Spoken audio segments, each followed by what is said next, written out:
We're at Seeds in inner city Durham, and joining me is Lucy Harris, Executive Director here at Seeds.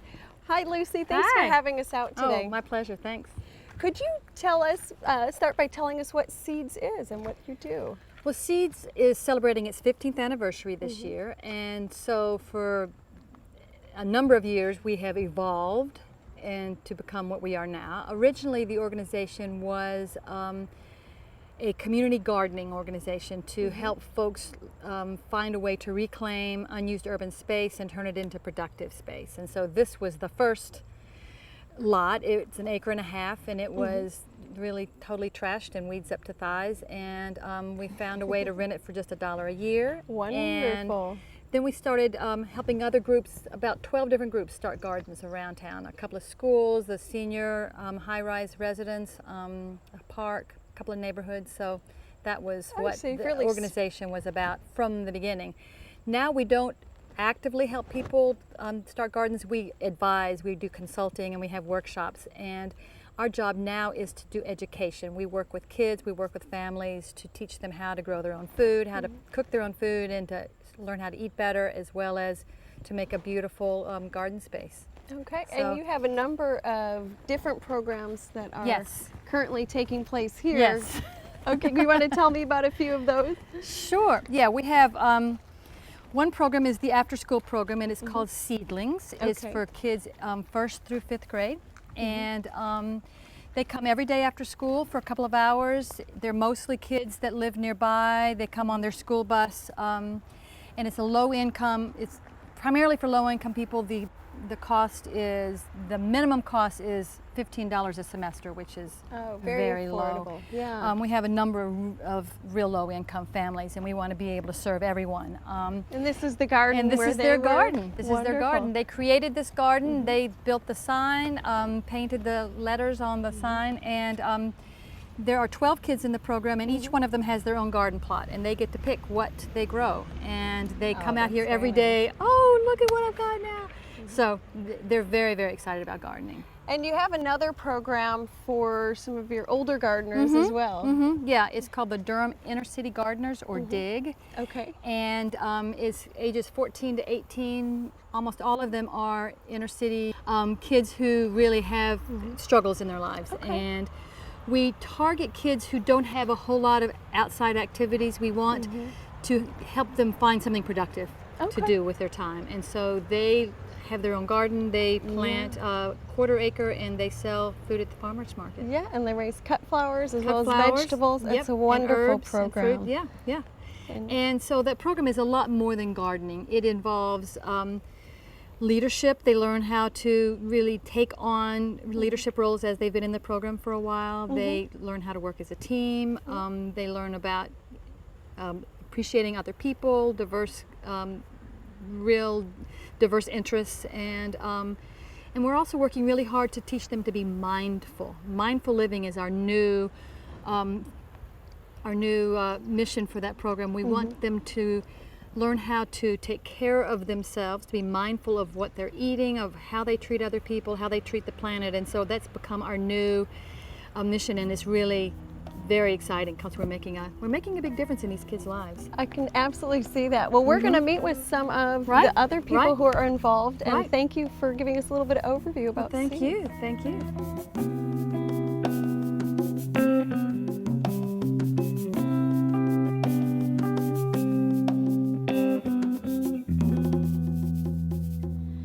Joining me now is Chris Pepe. Chris, one of the programs that Seeds offers is the availability of a community garden, and you've been participating in this program. Can you tell me a little bit about it? Yeah, I've been doing this for about a year now. I haven't made it through all 4 seasons, so I don't know, necessarily what's going to come next for the garden, because this is all new territory for me, as far as North Carolina being like a 4-season gardening state. Correct, correct. But one of the really nice things about Seeds is that we have all of these raised bed plots.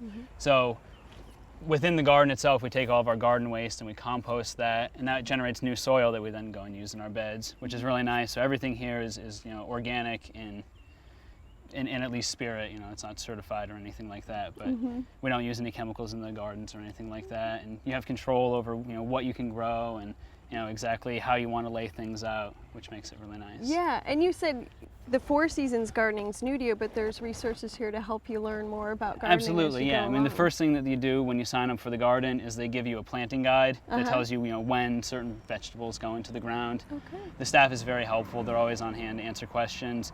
They're actually also really good about providing seeds and seedlings to help community gardeners get started. And so that's part of the program. Yep. You purchase a plot and you get everything you need? Exactly, yeah. Okay. And they're, I mean, the people that work here, they're all about gardening and, this sort of thing, so they just love to help out, and, they're very interested in it anyways. Why has it been important to you to have this program available? It's nice because we live in an apartment complex down here, so I don't have a single square foot of ground that I can do anything with. The first few months that we were here, we tried to garden on our porch, and it wasn't working. We don't face the sun, we can't grow anything. My wife and I grew up in the country in Vermont. We both had gardens growing up, so it's something that we kind of missed now that we live in a more urban setting. Okay. So having some dirt to call our own is really important to us. Absolutely, it sure is. Now you also started volunteering here at Seeds I did. as well. Yep, that's how I actually originally became involved in Seeds. Okay. I work from home, so when we moved down here, I decided I wanted to do something with the community, just to get out of the house, to meet some new people, and most importantly, get some exercise and some fresh air. So I started working in the garden, and then I learned about the community garden program, and I was able to pick up a plot. And what do you do in the demonstration garden? Mainly, I work with the mushrooms, so we have a small mushroom garden. Additionally, I do kind of whatever they need to do. So there's always planting that needs to be done, weeding. We have a writers' conference coming, so we're doing some mulching tomorrow just to make everything look nice and pretty. Okay. And you feel that's a good opportunity for you to connect back to the community around you? Yeah, absolutely. There's actually, I've met a lot of other people just in the community that also come in as volunteers. There's a very wide array of people that come in that decide to volunteer at Seeds, and there's a lot of stuff that we do, and we get to work together, and a lot of times you're sitting there, weeding for 2 hours, so you have a good opportunity to talk to people and get to know them. Absolutely. Well, thank you for sharing with us, Thank you. Chris.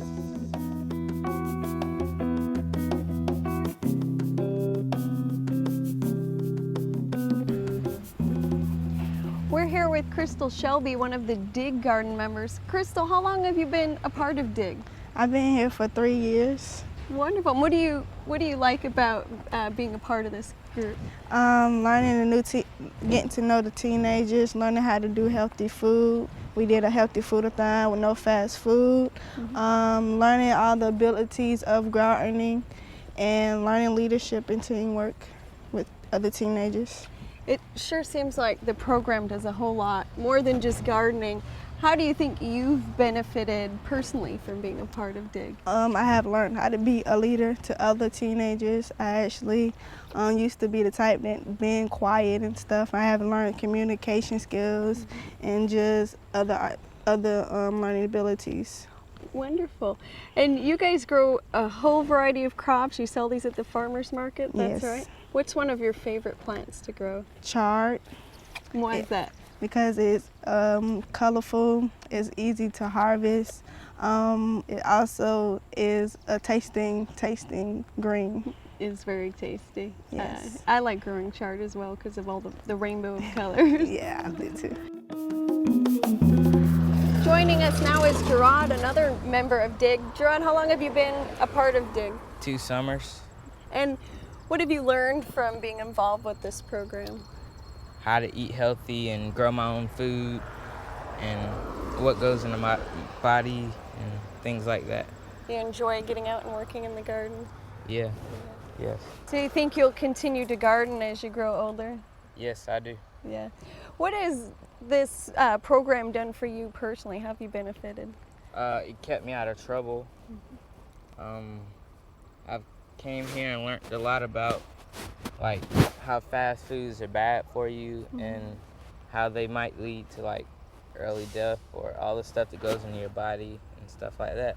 So how your food affects your health? Yes. Absolutely.